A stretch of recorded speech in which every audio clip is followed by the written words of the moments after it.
సంపాదించిన సొమ్ము భద్రంగా ఉండాలంటే బ్యాంకులో దాచుకుంటాం లేదా డిపాజిట్ చేస్తాం. కాదంటే ఈక్విటీలు, జీవిత బీమా పాలసీలో పెట్టుబడులు పెడతాం. అవసరమైనప్పుడు లేదా డిపాజిట్ గడువు ముగిసిన తర్వాత తీసుకుంటాం. అయితే అలా తిరిగి తీసుకోకుండా మిగిలిపోతున్న డబ్బు అంతకంతకు పెరిగిపోతోంది. ప్రభుత్వం వెల్లడించిన ప్రకారం ఆ మొత్తం 1,10,000 కోట్ల రూపాయలని తేలింది. డబ్బును క్లెయిమ్ చేసుకోవటానికి అనేక అవకాశాలు కల్పిస్తున్నా ఆ డబ్బు మాత్రం తరగటం లేదు. మరి ఎందుకు ఇలా? ఏ కారణాల వల్ల ఆ సొమ్ము పెరిగిపోతోంది? అలా మిగిలిపోయిన డబ్బును ఏం చేస్తారు?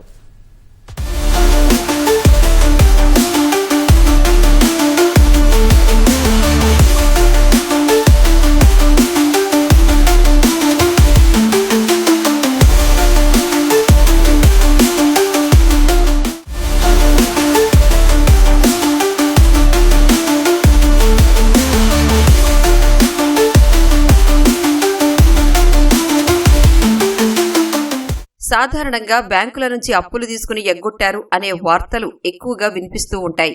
బ్యాంకుల మొండి బాకీలు లక్షల కోట్ల రూపాయలకు చేరాయి అని కూడా వింటుంటాం. అయితే ఇప్పుడు మరో మాట కూడా చర్చల్లోకి వచ్చింది. అదే బ్యాంకుల్లో జమ లేదా డిపాజిట్ చేసి తిరిగి తీసుకొని డబ్బు కూడా పెరిగిపోతోందని. కేంద్ర ప్రభుత్వం వెల్లడించిన తాజా గణాంకాలే ఇందుకు ఉదాహరణ.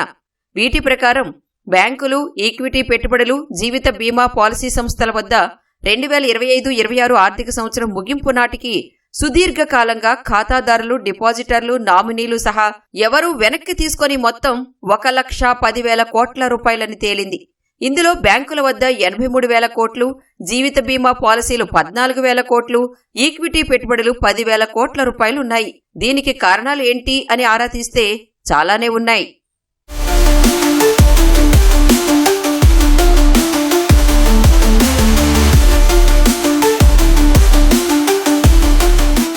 ఎవరూ క్లెయిమ్ చేయని డబ్బు పెరిగిపోవడం అనే సమస్య మీ ఖాతాదారు గురించి తెలుసుకోండి.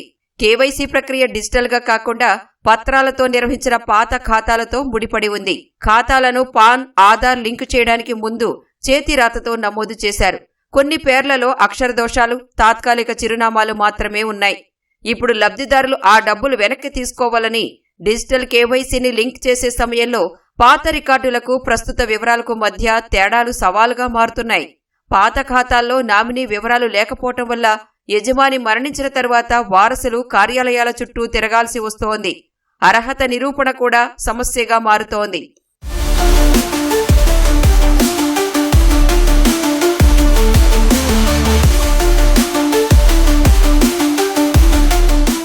క్లెయిమ్ చేయని డబ్బు వెనక్కి తీసుకునే విషయంలో వారసులకు హక్కు ఉన్నప్పటికీ గుర్తింపు కొనసాగింపును, అర్హత నిరూపించుకునేందుకు అఫిడవిట్లు సహా అవసరమైన పత్రాలు సమర్పించడం భారంగా మారుతోంది. ఇక ఖాతాదారుడు లేక డిపాజిట్దారుడు బతికే ఉన్నా వృద్ధాప్యం వల్ల చేతులు వణుకుతూ ఉంటే సంతకాలు సరిగా చేయకపోవడం, వేలిముద్రలు సరిగా పడకపోవడం, అల్జీమర్స్, పార్కిన్సన్ వంటి అనారోగ్య సమస్యలు, మతిమరుపు, నరాల సంబంధిత సమస్యలు ఉంటే డబ్బు వెనక్కి తీసుకోవడం సాధ్యం కావడం లేదు. అసలైన ఖాతాదారులు మరణిస్తే వారి వారసులకు ఆయా ఖాతాల్లోని డబ్బు లేదా డిపాజిట్స్, పెట్టుబడుల వివరాలు తెలియకపోవటం లేదా వివరాల్లో పొరపాట్ల వల్ల కేవైసీకి సరిపోకపోవటం వల్ల వాటి గురించి తెలియడం లేదు. మరి అసలు ఇది మిగిలిపోవడానికి కారణాలేంటి అంటే ట్రాన్స్మిషన్ అంటాం. అంటే ఒక ఆస్తి కనుక బదలాయింపు అంటే ఒక మనిషి చనిపోయిన తర్వాత దాని వారసులు ఎవరైతే ఉన్నారో దానికి బదలాయింపు. ఆస్తి కాగితాలు అనుకోండి, దాన్ని నేను వారసులు అని చెప్పేసి రిజిస్టర్ ఆఫీస్కో లేకపోతే ఇంకొకటో దానికి వంశపారంపర్యంగా వస్తున్న హక్కుదారులు. అయితే ఈ ఆస్తికి కొన్ని కాగితాలు దొరికిన వాటికి ఊర్లలో ఉండేటువంటి కొంత ల్యాండ్ భాగమే కాబట్టి అది తెలుస్తుంది. ఇండ్లు కావచ్చు, లేకపోతే ఫిక్స్డ్ అసెట్స్ రూపంలో. ఇవి లిక్విడ్ అసెట్స్ బ్యాంక్ రూపంలో ఉన్నవి బ్యాంకులో ఏ డిపాజిట్ ఎక్కడ చేశారో లేకపోతే ఎక్కడ ఇన్వెస్ట్ చేశారో ఒక మ్యూచువల్ ఫండ్ లో పెట్టి దానికి నామినీ అనేది ఎవరు అనేది కనుక మనం డిస్క్లోజ్ చేయకపోయినట్టయితే దాన్ని ఇన్వెస్ట్ చేసిన ఖాతాదారుడు ఎవరు అనేది తెలియకపోవటం వల్ల వచ్చినట్టు పెద్ద ఇబ్బంది ఇది. అయితే నామినీ కేవైసీ అడ్రసెస్ ఇవాళ మన సెంట్రల్ కేవైసీ సిస్టమ్ అని మాట్లాడుకుంటున్నాము. ఒకప్పుడు అంటే బ్యాంకులో లోన్ తీసుకున్నా లేకపోతే బ్యాంకులో మనకి ఏదైనా ఇన్వెస్ట్మెంట్ చేసినా మ్యూచువల్ ఫండ్స్ కానీ ఈక్విటీ కానీ కేవైసీ మేనేజ్ చేసే ఒకే విధానం అనేది ఇప్పుడు తీసుకొచ్చాం. ఒకప్పుడు ఈ విధానం లేదు. సుదీర్ఘకాలంగా ఎవరూ డబ్బు వెనక్కి తీసుకోకుంటే ఆర్బీఐ, ఈక్విటీ, జీవిత బీమా సంస్థలు దాన్ని ఏం చేస్తాయి అనే సందేహం రావడం సహజం. సాధారణంగా బ్యాంకు ఖాతాల్లోని సొమ్ము, డిపాజిట్లు లేదా జీవిత బీమా, ఈక్విటీ పెట్టుబడులు 10 ఏళ్లు ఆ పైబడిన కాలం నుంచి ఎవరూ వెనక్కి తీసుకోకుంటే దానిని ఎవరూ క్లెయిమ్ చేయని సొమ్ముగా పరిగణిస్తారు. ఈ డబ్బును వివిధ నియంత్రణ సంస్థలకు మళ్లిస్తారు. భారతీయ రిజర్వ్ బ్యాంక్ తన పరిధిలోని నిధులను డిపాజిటర్ ఎడ్యుకేషన్ అండ్ అవేర్నెస్ ఫండ్లో ఉంచగా, మార్కెట్ల నియంత్రణ సంస్థ సెబీ ఈక్విటీ నిధులను ఇన్వెస్టర్ ప్రొటెక్షన్ అండ్ అవేర్నెస్ ఫండ్లో భద్రపరిచింది. ఈ సొమ్మును వెనక్కి తీసుకోవడానికి కేంద్రం, ఆర్బీఐ, సెబీ అనేక ప్రయత్నాలు చేస్తున్నా ఆ ప్రయత్నాలు అంతగా ఫలించడం లేదు. 10 వంతుల మొత్తం కూడా వెనక్కి వెళ్లడం లేదు. డిపాజిట్లు, ఫిక్స్డ్ డిపాజిట్లు, సేవింగ్ ఖాతాలు, అదేవిధంగా డిఫరెంట్ ప్రొడక్ట్స్లో పెడుతున్నారు. సో అది ఇంట్లో వాళ్ళకి చెప్పకపోవటం, ఎవరైతే ఖాతాదారులు ఉన్నారో అందువల్ల సమస్య వస్తుంది. లేదా కొన్ని ఫ్యామిలీ డిస్ప్యూట్ రావటం వల్ల ఈ డిపాజిట్ చేసిన వ్యక్తులు ఎలోన్గా ఉండి నెక్స్ట్ క్లెయిమ్ చేసుకున్న వాళ్ళకి ఎవరూ లేకపోవడం, నామినేషన్ లేకపోవడం వల్ల ఈ సమస్య ప్రత్యేకించి ఉత్పన్నం అవుతోంది, ఒక కారణంగా చెప్పొచ్చు.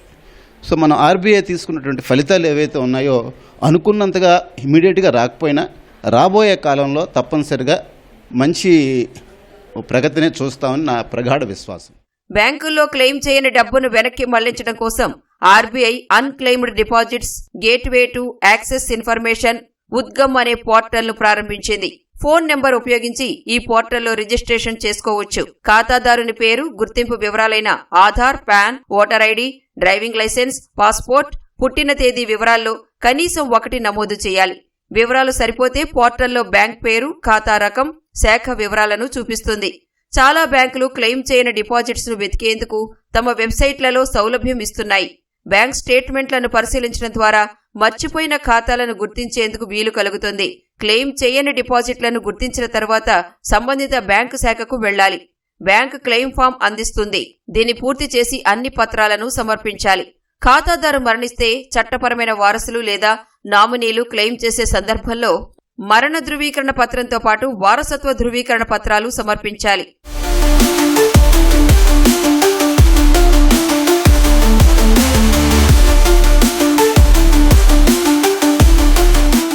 జీవిత బీమా సంస్థల వద్ద క్లెయిమ్ కాని మొత్తాలను వెనక్కి తీసుకోవాలంటే కూడా ఓ ప్రక్రియ ఉంటుంది. జీవిత బీమా సంస్థల వద్ద అలాంటి పాలసీదారుల జాబితా అందుబాటులో ఉంటుంది. బీమా సంస్థను సంప్రదించి పాలసీదారుడు పుట్టిన తేదీ, మొబైల్ నెంబర్ ఆధారంగా పాలసీ తీసుకోవచ్చు. మ్యూచువల్ ఫండ్స్ విషయానికొస్తే అసెట్ మేనేజ్మెంట్ కంపెనీలు, భారతీయ మ్యూచువల్ ఫండ్స్ సంఘం తమ వెబ్సైట్లలో క్లెయిమ్ చేయని పెట్టుబడుల వివరాలు అందిస్తాయి. ఫోలియో నంబర్, బ్యాంకు ఖాతా, కేవైసీ డాక్యుమెంట్లతో నేరుగా ఫండ్ సంస్థ లేదా రిజిస్ట్రార్ అండ్ ట్రాన్స్ఫర్ ఏజెంట్ను సంప్రదించవచ్చు. నామినీ లేదా చట్టపరమైన వారసులు క్లెయిమ్ చేస్తూ ఉంటే మొదట యూనిట్స్ ను తమ పేరు మీదకు బదిలీ చేసేందుకు ఏర్పాట్లు చేయాలి. తరువాత ఫండ్స్ ను క్లెయిమ్ చేసుకోవచ్చు. షేర్లు, డివిడెండ్లకు సంబంధించి investor education and protection fund authority అధికారిక వెబ్సైట్ ను సంప్రదించాలి. అందులో IEPF 5 ఫామ్ నింపాలి. అనంతరం కంపెనీ నోడల్ ఆఫీసర్కు మన ఫిజికల్ షేర్లను పంపించాలి. ధృవీకరణ తర్వాత IEPF రిఫండ్స్ ను ప్రారంభిస్తుంది. షేర్లను డీమ్యాట్ ఖాతాకు బదిలీ చేస్తుంది. అర్హులకు లేక వారసులకు డబ్బు చేరాలంటే పరిష్కారం ఏంటి? ఓకే, దీనికి నేషనల్ అన్క్లెయిమ్డ్ అసెట్ పోర్టల్, అంటే మీరు ఇందాక మాట్లాడుకున్నప్పుడు ఫిక్స్డ్ అసెట్స్ పోర్టల్ అనేది అనుకున్నాము, అలాగే అన్క్లెయిమ్డ్ అసెట్స్ ఒక పోర్టల్ పెట్టడము, అలాగే సెర్చ్ చేసుకుని క్లెయిమ్ చేసుకుని స్టేటస్ ట్రాకింగ్ అంతా కూడా ఒకటే దగ్గర ఉండాలి. ఇప్పుడు సెర్చ్కి ఒక ప్లాట్ఫామ్ తీసుకొచ్చారు, కానీ దానికి క్లెయిమ్ చేసుకోవడానికి ఒక పద్ధతి ఉంటుంది. దాని తర్వాత దానికి స్టేటస్, నేను వారసు నుంచి ప్రూవ్ చేసుకునే డాక్యుమెంట్స్ కావచ్చు, ఇవన్నీ ఒకటే దగ్గర లేకపోవటం.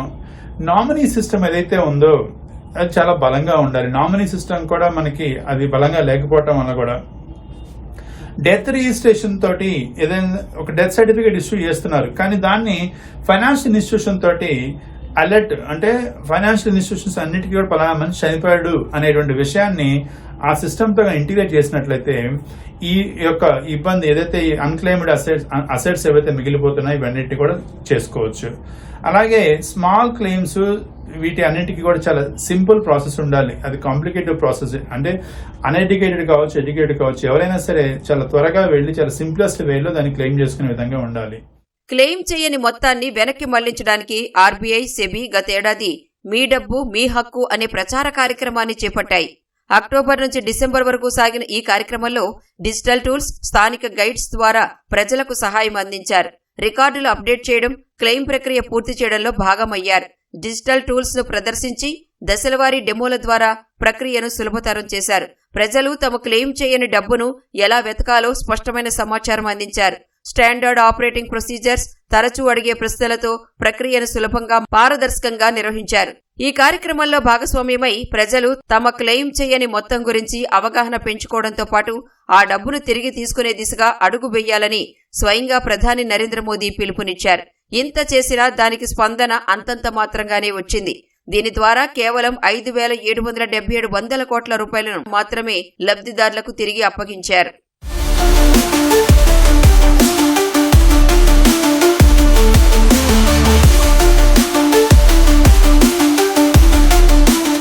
సుదీర్ఘకాలంగా క్లెయిమ్ చేయని మొత్తాలను అసలైన లబ్ధిదారులకు అప్పగించేందుకు కేంద్రం, నియంత్రణ సంస్థలు ఎన్ని ప్రయత్నాలు చేస్తున్నా అవి ఫలించడం లేదు. ఏటేటా ఆ మొత్తం పెరుగుతూనే ఉంది. మరి దీనికి పరిష్కారం లభిస్తుందా అంటే దీనికి మరికొంతకాలం వేచి చూడక తప్పదు.